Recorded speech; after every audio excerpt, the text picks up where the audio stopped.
আল্লাহর হাবিব সাল্লাল্লাহু আলাইহি ওয়াসাল্লাম ইয়াতীম অবস্থায় পৃথিবীতে এসেছিলেন এবং এজন্য ইয়াতীমের সাথে ভালো আচরণ তিনি করতে বলতেন আল্লাহর হাবিব সাল্লাল্লাহু আলাইহি ওয়াসাল্লাম। যারা এতিমকে ভালোবাসে আল্লাহ তাদেরকে ভালোবাসে। এবং আল্লাহর হাবিব সাল্লাল্লাহু আলাইহি ওয়াসাল্লাম বলতেন, আনা ওয়া কাফিলুল ইয়াতীমি ফিল জান্নাতি কাহাতাইন, আমি এবং এতিমের রক্ষণাবেক্ষণকারী এইভাবে প্রতিবেশীর মতো জান্নাতে থাকব। এই দুই আঙ্গুলের মাঝে যেমনি গ্যাপ নাই, আমার আর এতিমের রক্ষণাবেক্ষণকারী তার বাড়ির মাঝখানে কোনো গ্যাপ থাকবে না জান্নাতে। Will be neighbour in paradise, জান্নাতে এরকম আমরা কাছাকাছি থাকবো। আল্লাহু আকবার পড়েন।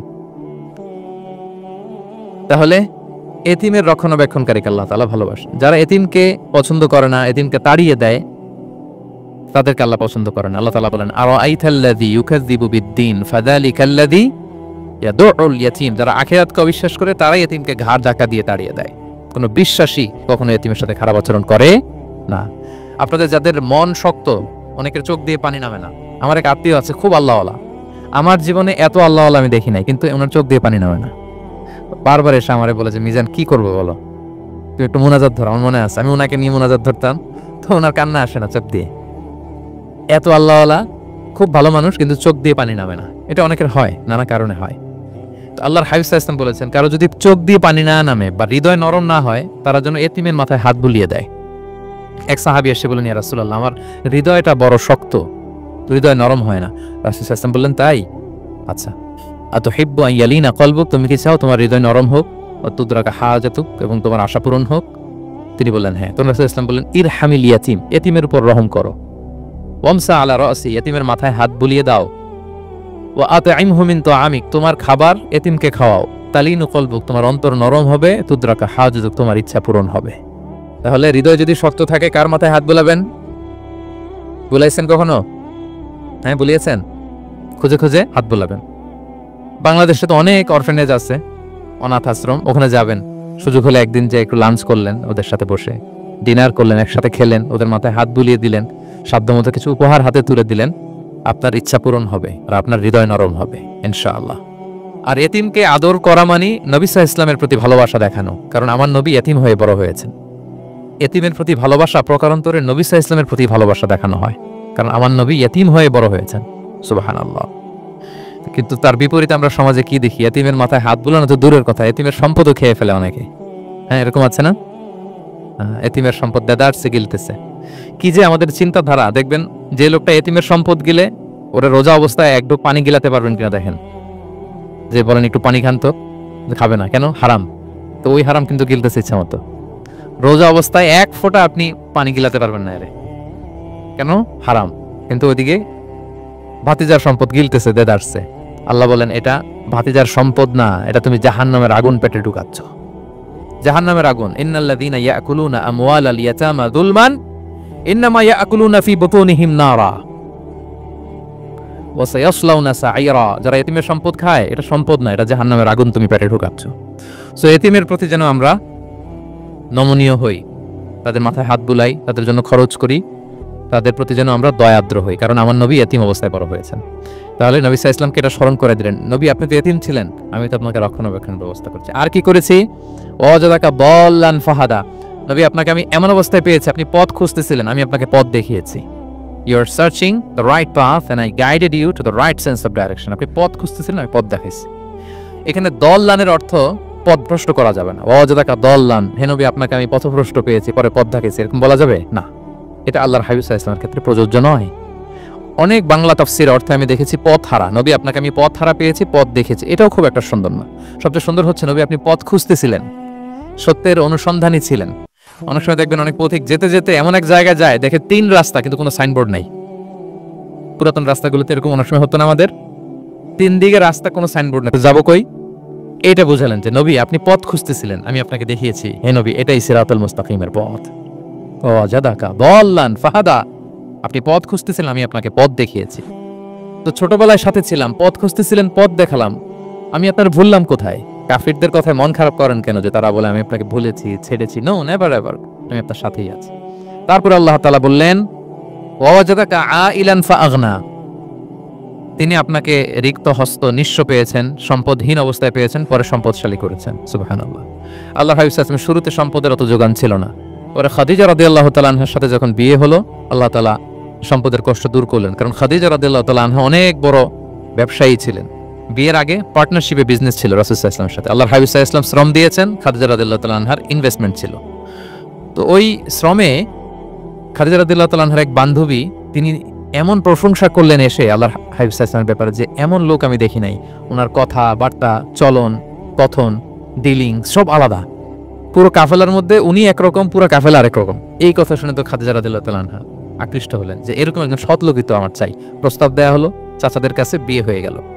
এবং বিয়ের পরে খাদিজা রাদিয়াল্লাহু তাআলা আনহা নারীদের মধ্যে সর্বপ্রথম শাহাদা বাক্য পড়ে মুসলমান হয়েছিলেন। নিজের সব সম্পদ আল্লাহর হাবিব সাল্লাল্লাহু আলাইহি ওয়াসাল্লামের পায়ের সামনে এনে দিয়ে দিলেন, ইয়া রাসূলুল্লাহ আমার সম্পদ মানে আপনার সম্পদ, ইসলামের জন্য যত মনে চায় আপনি খরচ করেন। অযথাকা আইলান ফাগনা, আপনাকে আল্লাহ নিঃস্ব পেয়েছেন, সম্পদের ব্যবস্থা করে দিলেন। পরবর্তীতে মদিনায় যে খায়বার যুদ্ধের পরে অনেক সম্পদের ব্যবস্থা আল্লাহ তাআলা করে দিয়েছিলেন। তাহলে ছোটবেলায় ইয়াতিম ছিলেন, আল্লাহ টেক কেয়ার করলেন। পথ খুঁজতেছিলেন, আল্লাহ পথ দেখায় দিলেন। আর্থিক সমস্যা ছিল, এটাও আল্লাহ দূর করে দিলেন। এবার আল্লাহ তাআলা বিষ্ণু ইসলামকে 3টা ওয়ার্ক প্ল্যান দিবেন, কর্মসূচি। 1 নম্বর কর্মসূচি হচ্ছে ফাআম্মাল ইয়াতীমা ফালা তাকহার, নবী খবরদার এতিমের সাথে কখনো কঠোর আচরণ করবেন না। 1 নম্বর কর্মসূচি, কারণ আপনিই তো এতিম ছিলেন। এতিমের দুঃখ আপনি না বুঝলে বুঝবে কে? এতিমের সাথে কখনো কঠোর হবেন না। আল্লাহর হাবিব সাল্লাল্লাহু আলাইহি ওয়াসাল্লাম কখনো এতিমের সাথে কঠোর হন না। এতিম তো দূর কি বাত, কারোর সাথে তিনি কঠোর হন না। ওনার কাছে চাইলে উনি না বলতে পারতেন না, নো নাই দিব না এটা বলতে জানতেন না। নো ওনার ডিকশনারিতে ছিল না, চাইলেই দিতেন। একবার আল্লাহর হাবিব সাল্লাল্লাহু আলাইহি ওয়াসাল্লামের কাছে একটা জামা, কয়টা? আপনার জামা কয়টা? আমার জামা কয়টা? জুব্বা তখন কয়টা ছিল? মাত্র একটা। এক ফরিয়াদি এসে বলে, ইয়া রাসূলুল্লাহ আতিনি কামিসান, আমার একটা জামা দেন, আমার জামা নাই। নবী সাল্লাল্লাহু আলাইহি ওয়াসাল্লামের জামা কয়টা তখন? ওনার কাছে চাইলে উনি না বলতে পারতেন, খুলে দিয়ে দিয়েছেন। নাও, এখন ওনার জামা আছে কয়টা? তো জামাও নাই, বেরও হতে পারে না। কি এক মুসিবত! আল্লাহ তাআলা আয়াত নাযিল করলেন, ওয়াল্লাযীনা ইযা আনফাকু লাম ইউসরিফু ওয়া লাম ইয়াকতুরু ওয়া কানা বাইনা যালিকা কাওয়ামা। নবী হে, যারা বিশ্বাসী তারা দানের সময় ভারসাম্য করবে। মানে অনেকগুলো থাকলে আপনার একটা দিতেন, ছিলই যখন একটা, ওইটার হকদার তো ফরিয়াদির চেয়ে আপনি বেশি। এখন যে দিয়ে দিলেন আপনি ভরবেন কি? অনেকগুলো থাকলে না হয় আপনি দিতেন, ছিলই একটা, এটার সবচেয়ে যোগ্য, অধিকতম যোগ্য এবং হকদার তো আপনি। সুবহানাল্লাহ, সুবহান। কি নবী ছিল, কি নবী ছিল! না বলতে পারতেন না, মানুষকে ফিরিয়ে দিতে জানতেন না। আল্লাহ বললেন, নবী হে, আপনার প্রথম কর্মসূচি ফাআম্মাল ইয়াতীমা ফালা তাকহার, খবরদার এতিমকে কখনো, এতিমের প্রতি কঠোর হবেন না। 1 নম্বর কর্মসূচি। এটা শুধু নবীর জন্য কর্মসূচি নাকি আমাদের জন্য না? হ্যাঁ, সবার জন্য। এতিমদের সাথে যেন আমরা রূঢ় ভাষী না হই, তাদের সাথে যেন রূঢ় আচরণ না করি। 2 নম্বর ওয়া আম্মা সাইলা ফালা তানহার, ফরিয়াদিকে ধমক দিবেন না, হাত পাতলে ধমক দিবেন না। আমরা অনেক সময় ধমক দেই, আপনারা দেন কখনো? না, আমরা দিতে পারবো না, ধমক দিতে নিষেধ করেছেন আল্লাহ তাআলা। আম্মা সাইলা ফালা তানহার, যদি না থাকে বুঝিয়ে বলেন যে এখন পারতেছি না, কিন্তু ধমক দেবেন না কখনো। কারণ আপনি এখন বড় সাহেব হয়ে গেছেন, প্রাইভেট কারের পাশ থেকে দেখবেন যে স্যার 2টা টাকা দেন, কিছু খাই নাই, হায়রে ছিঁড়া কাপড়, মলিন চেহারা, ভাঙ্গা একটা থালা হাতে নিয়ে, স্যার 5টা টাকা দেন। আল্লাহ আপনারে স্যার বানাইছে আর ওরে বানাইছে ভিখারি। আচ্ছা বলেন তো, জায়গাটা চেঞ্জ করতে আল্লাহর কত সময় লাগে? ওরে ভিতরে বসায় স্যার বানাবে আর আপনারে ভাঙ্গা একটা থালা দিয়ে এরকম ওই যে টোল যেখানে নেয় ওখানে দাঁড় করাবে। বলেন আল্লাহর কয় সেকেন্ড লাগবে?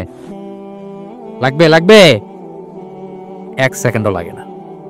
সো ও আম্মা সাইলা ফালা তানহার, ফরিয়াদিকে ধমক দিয়ে তাড়িয়ে দিও না, খবরদার। ওকে আল্লাহ ফরিয়াদি বানিয়ে পরীক্ষা করছে, আর তোমাকে আল্লাহ সম্পদশালী বানিয়ে পরীক্ষা করছে। তাহলে 1 নম্বর কর্মসূচি ছিল এতিমের সাথে রূঢ়ভাষী হবেন না। 2 নম্বর হচ্ছে ফরিয়াদিকে ধমক দিবেন না।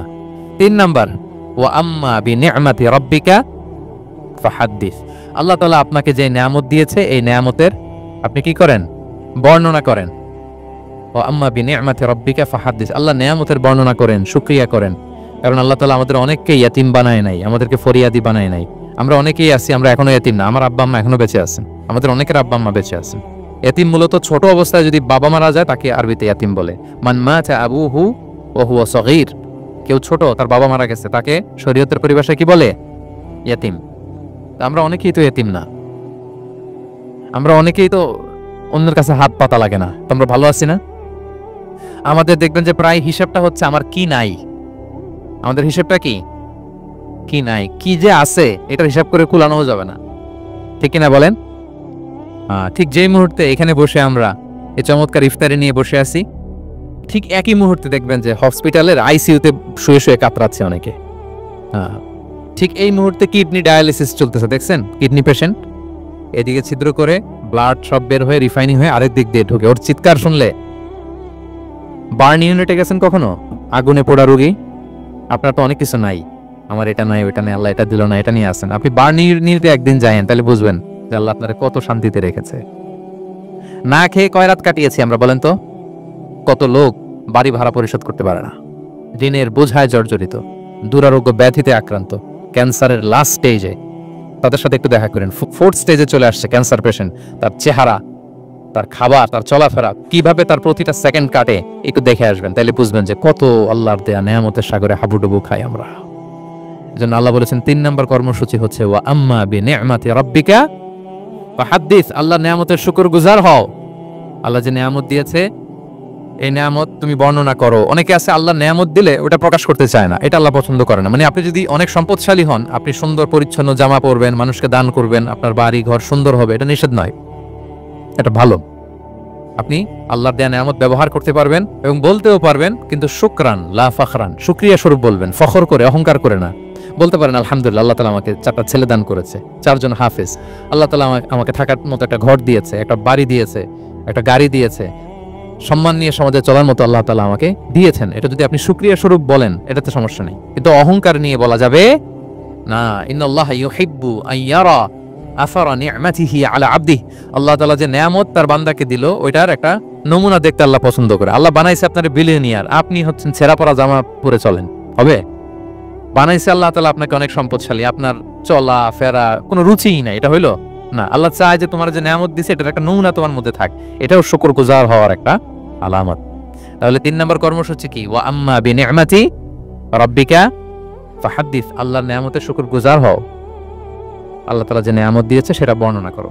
তাহলে প্রিয় ভাইরা, সূরাতুদ দোহা এটা হচ্ছে একটা মোটিভেশনাল সূরা, আশা জাগানিয়া সূরা, অ্যান্টি ডিপ্রেশন বলি আমি এই সূরাটাকে। ডিপ্রেশন থাকলে চলে যাবে, কারণ ওয়ালাল আখিরাতু খায়রুল লাকা মিনাল উলা, হে নবী আপনার পরবর্তী সময় আপনার পূর্ববর্তী সময়ের চেয়ে ভালো। সবসময় আশাবাদী হবেন। সূরা দোহার 1 নম্বর শিক্ষা হচ্ছে বি অপটিমিস্টিক, মানে অপটিমিজম, আশাবাদী হওয়া, নিরাশ হওয়া যাবে না। বিশ্বাসীদের, মুমিন মুসলিমের ডিকশনারিতে হতাশা নিরাশা নাই, আমার ডিকশনারিতে অন্তত নাই, আপনাদের আছে কিনা জানি না। আজকে থেকে বলেন আপনাদের ডিকশনারিতে হতাশা নিরাশা রাখবেন। আমাদের কোনো হতাশা নাই, নিরাশা নাই, কারণ আমরা যে পরিস্থিতিতে থাকি না কেন আমাদের সাথে কে আছেন?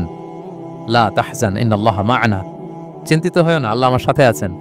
আল্লাহ আমার সাথে আছেন বললেই দেখবেন মুস্কানের মতো এক তাকবীর আপনার মুখ দিয়ে বেরোচ্ছে, এমন এনার্জি বেরোচ্ছে, গোটা বিশ্ব আপনি জয় করে ফেলবেন তখন। এটাই আমাদের সবচেয়ে বড় পাওয়ার। আমাদের সাথে কে আছে? ইন্নাল্লাহা মা'ানা, আল্লাহ তাআলা আমাদের সাথে আছেন। তাহলে সূরা দোহার আজকের তাফসীরের 1 নাম্বার লেসন হচ্ছে optimism. Believer should be optimistic always. বিশ্বাসীরা আশাবাদী হয়, নিরাশ হয় না, হতাশ হয় না, হাল ছাড়ে না। বিশ্বাসীরা ভরসা রাখে এক মহান সত্তার উপর। আওয়াজ করে বলেন তো তিনি কে? আল্লাহর উপর ভরসা রাখে, আমরা নিরাশ হই না। 2 নাম্বার শিক্ষা হচ্ছে গ্রেটফুলনেস, কৃতজ্ঞতা। আপনার জীবনে অনেক কিছু আছে, নাই নাই বলবেন না, শুধু কমপ্লেইন করবেন না।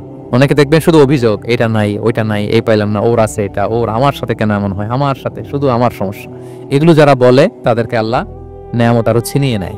বরং যারা অল্প পেয়েও বলে আলহামদুলিল্লাহ, তাদেরকে নেয়ামত দেওয়ার ধারাবাহিকতা আল্লাহ তাআলা অব্যাহত রাখেন। সব অবস্থায় আলহামদুলিল্লাহ, যে কোনো পরিস্থিতিতে, যে কোনো অবস্থা কি বলবো আমরা? আপনি খেয়াল করে দেখেন না যে আপনার কি কি আছে, কত কিছু যে আপনার আছে, অবাক করা। 3 নাম্বার কাইন্ডনেস। 3 নাম্বার লেসন হচ্ছে কাইন্ডনেস, দয়া। আমরা যেন অন্যের প্রতি দয়াশীল হই। আপনি অন্যের প্রতি দয়ালু হলে আপনার প্রতি দয়ালু হবো কে? ওয়াল্লাহু ফি আউনি আবদিহি মা দামাল আবদু ফি আউনি আখি। আল্লাহ ততক্ষণ পর্যন্ত কোনো বান্দার সাহায্যে থাকে যতক্ষণ পর্যন্ত ওই বান্দা তার ভাইয়ের সাহায্যে থাকে। তাহলে বলেন তো, আল্লাহর সাহায্য পাওয়ার প্রথম শর্ত কি? অন্যের জন্য সাহায্যের হাত বাড়িয়ে দেওয়া। তাহলে মনে থাকবে তো? নাকি এতিমকে ধাক্কা দিয়ে বের করে দিবেন, ফরিয়াদিকে ধমক দিবেন একটা? বড় সাহেব তো আপনি, বড় স্যার, খবরদার। তাহলে 1 নম্বর লেসন অপটিমিজম। আমরা হতাশ হব না, হতাশা আমাদের ডায়েরিতে নাই, আমরা আশাবাদী, আমরা আল্লাহর রহম ভরসার ভিখারি, ঠিক কিনা বলেন? 2 নম্বর লেসন হচ্ছে গ্রেটফুলনেস। আমরা সবসময় আল্লাহর প্রতি শুকরগুজার হব, কৃতজ্ঞ হব। আল্লাহর হাবিব সাল্লাল্লাহু আলাইহি ওয়াসাল্লাম বলতেন, আল্লাহুম্মা জাআলনি সাবুরা ওয়া জাআলনি শাকুরা ওয়া জাআলনি ফি আইনি সগীরা ওয়া ফি আয়ুনিন নাসি কাবীরা। আল্লাহ আপনি আমাকে ধৈর্যশীল বান্দা বানান, আপনি আমাকে শুকরগুজার বানান। আল্লাহ আমার চোখে আমাকে ছোট বানান, আল্লাহ গোটা বিশ্বের মানুষের চোখে, জনতার চোখে আমাকে বড় বানান। আওয়াজ করে পড়েন আমিন। এই দোয়াটা বেশি বেশি